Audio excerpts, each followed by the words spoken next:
Welcome back, everybody, to another episode of Rich of Content. Today, we're sitting down and chatting to Shayhara. Shayhara, would you just introduce yourself, please? My name is Shayhara. I'm a 22-year-old Durban-based content creator. I've also just completed my degree in marketing, and I've been influencing for about 4 years now. I hate using the word influencer. I so much rather prefer using content creator. Amazing, amazing. Okay, so let's start with where this whole influencer journey began for you and what got you into actually starting to create content. Sure. So I started creating content in 2020 during the original COVID lockdown when South Africa was supposed to be locked down for 21 days. It turned into a few months after that. But that's when I really started creating videos and sharing it online. We were in such a dire situation. I think it was so much fun to be able to give joy and entertainment to people online.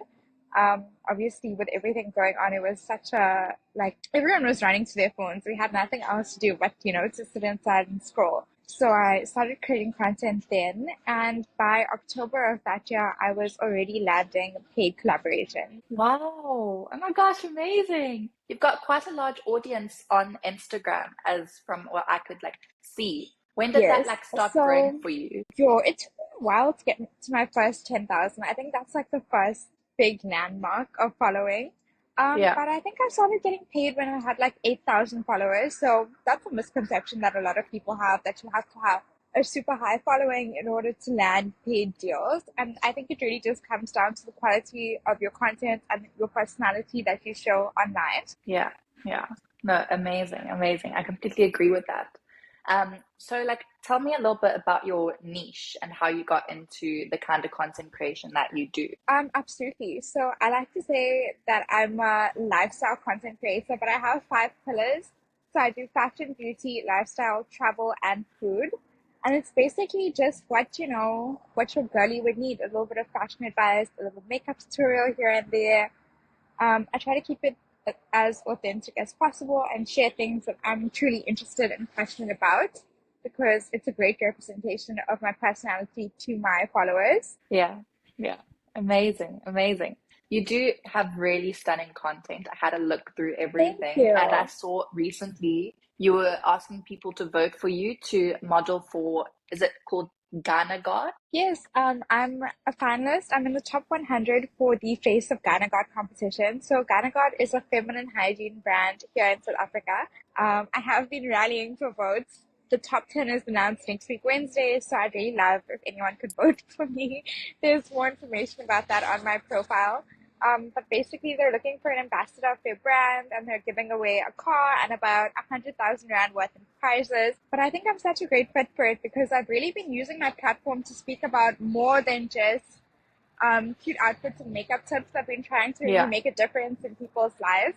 So I've even taken part in some HIV awareness campaigns, and that was absolutely amazing. It's part of the Bill Gates Foundation. It's called Forever Wow. Winner, and it was campus wide. We got students to show up and test themselves to know their status against HIV and really educate them. It was such an amazing experience. My gosh, girl, that's insane. I absolutely love that. I love that you're using your platform for this kind of No, awareness, absolutely. There's basically. I so absolutely much love more that. to life than just, cute handbag and outfit pics. So I really wanted to make a difference and impact, Yeah. especially the youth of our country, Mm. because that's our future. Yeah.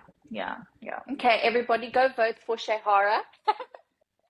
Let's get her into the top 10 Oh, I would really competitors, appreciate finalists. all the votes that I can get. Yes, no, let's do it. Let's do it. Let's get you to achieve this. I would absolutely love to see you in the top 10 and actually win the whole thing. So that's really, really exciting. I'm so Thank you so excited much, for you. Chelsea. That means so much to me.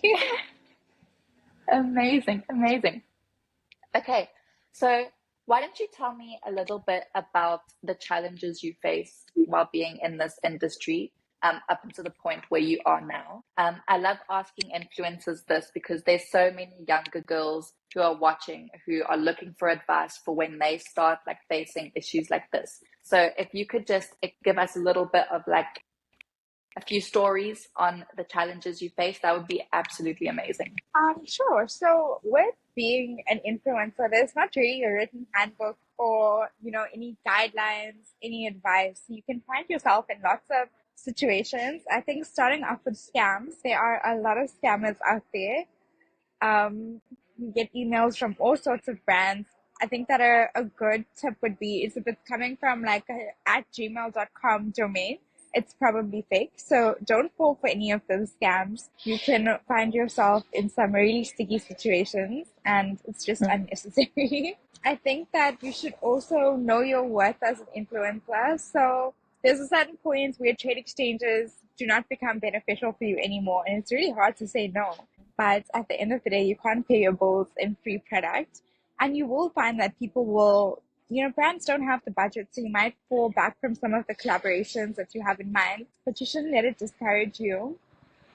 It might seem really hard to get started, but once you're up and running, it does get smoother. I think a great point is consistency. So don't be discouraged if your content doesn't fly straight off the bat. You have to figure out what works for you and what works for your audience. It's a bit of a trial and error situation. There are also no perfect time to post. It's not going to affect your reach that much, so don't be scared. You've got to post at a specific time. I think that once you relax a little bit and you have a bit more fun with it, you'll find that it flows more naturally if it's really for you. So you shouldn't have to Yeah. force it too much and don't overthink it. We're all just having fun at the end of the day. Yeah, yeah. No, that's 100%. I agree with all of that. That was really like you put that so perfectly. Um, One of the things that I've been getting a lot of questions about from like the more beginner influencers is how do you start reaching out to brands? They struggle with crafting like the That's a perfect great email, question. Yeah. finding emails, what kind of DM they should send, how long the DM should be. So stuff like that. I'd love to see how you kind of learned your way through that so that we can try and make it a lot easier for When the she others. first started, I would send out DMs to small businesses. I had like a little thing typed out where I'd be like, "Hi guys, I'd love to work with you. This is like my follower reach kind of thing. Um, Maybe these are some links to past work that I've done." You've got to show brands what you're able to do. So when you're reaching out, make sure your profile fits a great description, of one to be considered an influencer. So make sure you've got a substantial following. Make sure your bio is informative. It's got the right information in there. And brands want to be able to scroll through your posts, not just Yeah, like one or two posts. So you've got to have your account established and you've got to create a brand before you can reach out. So when you're ready to reach out, I would suggest reaching out to small businesses at first and working on a trade exchange basis. I think at some point you will have to work for free. We're starting from zero. So when yeah, you're starting out, you can expect to have product exchanges. A tip there is you should never have to pay for delivery. So if a brand is trying to ask you to pay for delivery, don't follow through with that. Um, and then you can even start emailing people. There's a lot of agencies that you can work with. A lot of people don't know that, is that not every brand has their own in-house marketing team. Sometimes yeah, they will subcontract to third-party agencies. So then you can email agencies and you can say, "Hey, this is my information." Send over a media card and say, "If you'd like to work with me, this is my information. This is how you can contact with me."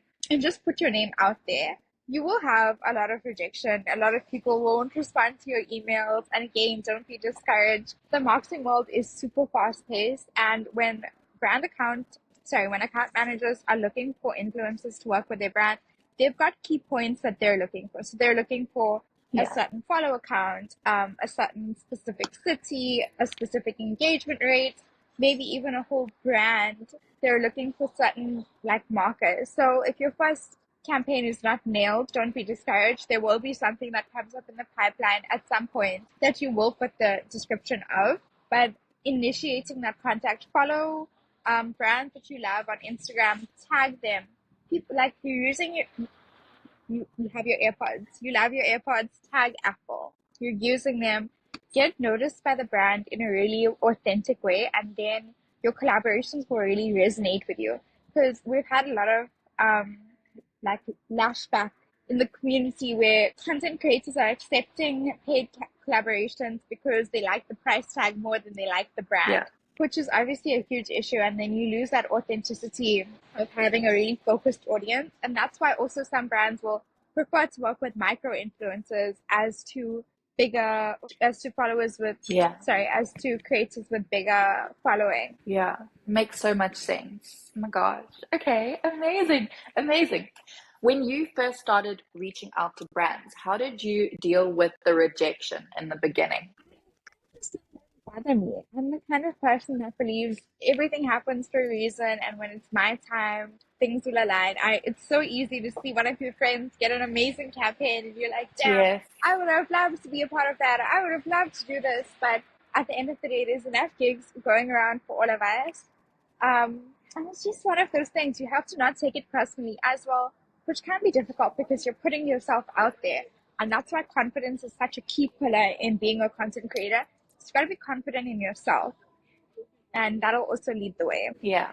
Yeah. Yeah. No, I agree with that. Like, you definitely, like, some things are made for somebody else, and then some things are made for Right. you. And it's just a matter of finding those exact things that are made for you. And And, trusting the in the process beginning, and, sticking to your exactly. plan. Exactly. Exactly. Okay, girl, how do you get over creator's block? Yo, I've been struggling with creative block a lot recently. I think it's also that year-end fatigue. It can be difficult sometimes, I'm not gonna lie to you. I like to draw inspiration from other creators, and I'm not saying go there and copy their content. That's not a good Hmm. idea. But to see what other people are doing and how they're putting creative spins on things, it can inspire you and get your mind to start working and thinking in different ways, thinking about different angles of your content. And it's really inspiring to see other creators because at the end of the day, we're all going through the same thing and we all experience creative blocks. So I really lean on other content creators in that way. I'll scroll through my explore page. I'll check out, what's new, what's trending, any cool transitions or anything like that. And I really try to draw inspiration, put my own spin on it. And then I find that it helps get the ball rolling again. Because once Yeah. you need to get that engagement from your audience. That's a big motivator for me. So if my audience is not doing well with my content, then I immediately don't want to trade because it's not reciprocated. Yes. So if you can get a video that's really going to gain that attraction, it can motivate you to get going again. Yes. Yes. No, exactly. Exactly. Creator's block is a struggle many of us go through. It's a real thing. I also really struggle to shut down because I spend so much time online for work that it's kind of hard to know Yes. when to shut off and when it's never really just a chill scroll through Instagram because even if I'm like in bed about to go to sleep and I'm just scrolling through my phone, I'm immediately thinking, oh, this would be such a great video. This audio sounds amazing. Is Mm. it trending? And it's that continuous, I feel like my mind doesn't shut off. So it can be exhausting sometimes. And creative block Yes. is something you will so easily run into, but don't be scared. It happens to everyone and you will get Yes. through it. Yes. That was actually a question now that came to my head while you were explaining this, is like, how do you kind of learn to like shift away from constantly checking your social media? Because obviously an influencer with Gosh, the it's following not that is like as easy. large as yours, like you honestly, So like you're getting something for attention me from is I everywhere, have my notifications off. Um, Mm. I'll only see something about Instagram if I want to enter the app. So there's no push notifications. Even if someone DMs me, it doesn't pop up on my phone. I've got to go into the app to see it. And I think that really helps create that separation because then I can be on my phone and maybe be on WhatsApp and talking to family and I'm not like overstimulated by that Instagram Yes. notification going off all the time. I also set limits for my apps so I don't get into that dreaded doom scroll. So it's set at about 1.5 hours per day, and then the max I let myself is 2 hours, which Yes. previously I was spending like 4 to 6 hours on Instagram, which is absolutely insane to even think about. So really trying to be more intentional with my time, it really helps manage and create that divide so that I can time Yes. block. Yes. Yes. Yes. Yes. Yes. Makes sense. Makes so much sense. I had another question now, a really good question. And it's kind of like gone out of my mind. Like, I'm sure it'll come back to you. what was it? Okay, well, until that comes back to me, why don't you tell me a little bit about dealing with hate? Personally, I've had a really great experience where I haven't received a whole bunch of hate. I must say, I am majority on Instagram. I call that my main platform. And I find that the people are a bit more unhinged over on TikTok. So Yeah, that's my personal experience. I think people on TikTok will kind of just say whatever, whereas on Instagram it's a bit more refined. At the end of the day, if someone has to come and comment something from a fake account, it doesn't mean anything because they don't even have the strength to say it to you with their chest. Like they won't even say it to you from their actual Instagram or TikTok. They're making a fake account. Immediately, their opinion is irrelevant because they can't even say it to you at your chest with their chest. Sorry. yeah, You will, of course, get people with real people from their accounts that have different opinions. And at the end of the day, we're all subject to our own opinions. If someone mm, continues or decides to share that in a negative way, I would just ignore it. I would delete it. If I feel it's necessary, I would block the account. I think it's just more peaceful that way. It's never necessary to come back or clap back. yeah, I know a lot of people like to expose fake accounts, and I do that myself sometimes, but it's just not worth it, I don't think. yeah, Unless yeah, someone's like continuously harassing you or creating multiple accounts, which it can become quite invasive. My best answer though is to just block. It's not worth your time. yeah, yeah, yes. No, I agree with you. Hate is a big one. You get some really nasty bullies out there. You do get And it some really really does harsh people, affect but you know, we all you think do. differently. And I'm by no means enabling haters, but we've all gone through our own experiences that have brought us to our mindset. So just because someone's mindset is different, it doesn't necessarily mean it's a bad thing, but that doesn't give that person the right to now share just any thought that comes to their head, you know? Exactly. And Exactly. people are And it's so like it's quick to up to share on you. social media Yeah. because it feels Yeah. almost consequence free. Like you can comment something on it out there and you forget about it, and there's never really any kickback. No one's gonna come back and say, "Hey, you said this." But honestly, I think that a Yes. lot of people, men specifically, I think that their mothers would be so embarrassed to see the stuff that they say on social media. It's honestly quite Men are too disgusting. confident on social media. Way too confident. Like some of the DMs that I get, even I look at my phone, I'm like, you know, if your mother could read this, she would be so disappointed in you. No. Oh my gosh. Just keep your No. thoughts to No. yourself. No one else needs to hear it. No, exactly. No, the confidence men have when it comes to social media is insane. Um, okay. So I got the question that I had that came back to my head now was do you have any tips on growing your social media? Like whether it's collaborating with other influencers with larger followings, the type of content you put out, any tips that you may have on actually growing your following? Okay, so before I tell you what you should do, I will tell you what you definitely should not do, and that is buy followers. Yes, yes, Don't do that by any means. Also, it messes with your engagement rate, and brands can actually, like, they have software. We can see your mm, following is fake, the engaged audience is not there. Like, why do you have thousands of followers and you're getting like less than 100 likes? It doesn't, the maths doesn't match. So don't do yeah, that.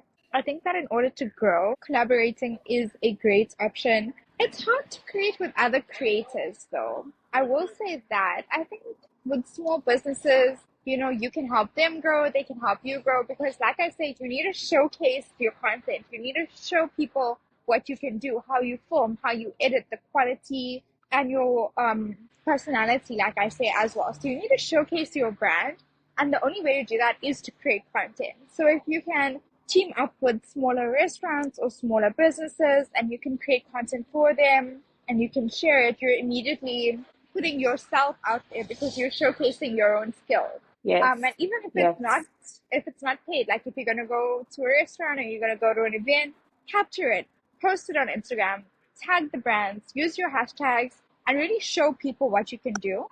Trends are also really fun because they get that traction and you can go viral. Going yeah, viral always isn't always a good thing as well. I think a lot of people romanticize it. You're not gonna get like thousands of followers overnight just by one viral video. Your views will yeah, get really high though. What else can I say?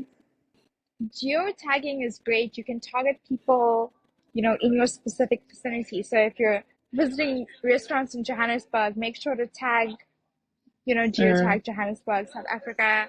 Hashtags are also great for that. So you can really find who you're yes, entertaining, who your dream audience is. You need to attract your target audience. yes, yes, yes. Preach, girl.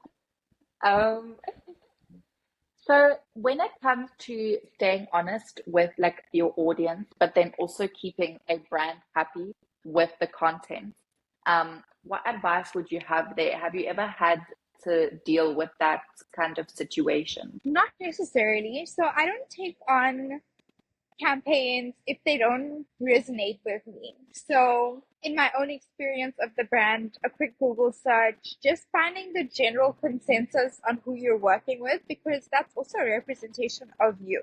So, you need to find out what the brand stands for, the quality of their products, and that you're actually creating a relationship that you want.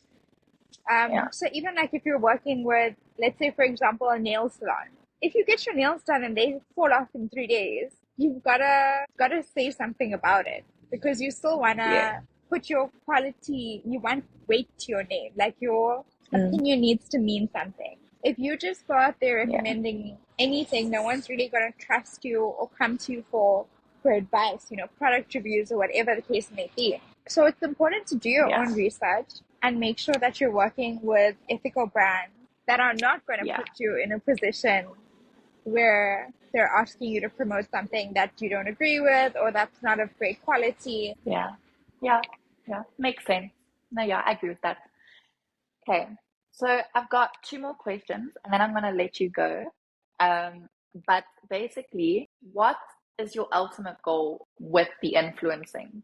What way do you want it to take you in the future? Okay, so in terms of being a content creator, my goal for the longest time has been a paid brand trip. So that's my short term goal, and I will get there. In You terms will of get the bigger there. picture, I would love to continue being a content creator. I mean, I always say I would do it for free.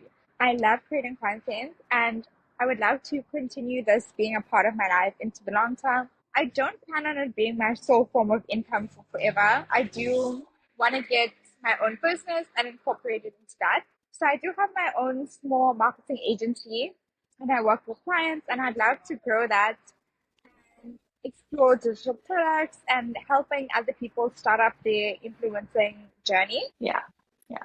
Amazing, amazing. I can't wait to see you reach that goal um, and achieve all of those things you want to achieve because I really believe that you're going to do that. Um, Thank you you so have much. a very influential energy about you, and I really love that about you. Um, so I'm looking forward to like revisiting this and just like seeing everything that you've achieved from now till then. Um, Thank you so much. you're welcome. So, last question. What has been the most rewarding part of your journey as an influencer? Most rewarding part. Um, I've got to say this Forever Winner campaign that I've been part of. Hey, it's really made such a huge impact, and I've physically seen a difference in children's, not children, young adults' lives. Mm, Going to campuses, seeing them set up testing centers, educating the youth on HIV and AIDS. There's so many misconceptions out there. That's the campaign that I've been a part of that I've truly felt like goosebumps. The difference was chilling, and to be there and actually see students stand up for themselves and take their health seriously, it was so empowering. And that truly has been the highlights of anything I've done this far, and combats the free meals, the comp services, all of it, to truly see people have a difference. And it's mm. motivated me to want to continue making a difference. I've even done research. I want to initiate a pad drive in the new year to donate pads to underprivileged schools because that's also such a huge issue that we have here. Yes, yes, yes. No, oh my gosh, that's amazing. That is amazing, amazing. I really look up to you and like I'm so excited to see you achieve all of this. And like if I can ever like help be a part of anything to help you achieve any of this, then please just like let me know and we can Thank definitely you so much proceed for that. I will and work definitely reach together. out. That would be Amazing, amazing. amazing. Hey, girl, thank you so much for coming on and taking the time out of your day to answer a few Thank of you these for having questions me. and to This was chat to me. truly I'm so so great to grateful. chat. This Amazing, has been amazing. such an Okay, honor to be a part of. I'll let you know when everything has been edited and everything is up. And yeah, Perfect. thank you I so much can't wait. again. Okay, enjoy the rest of your day. Bye. Thank you. You too. Bye bye.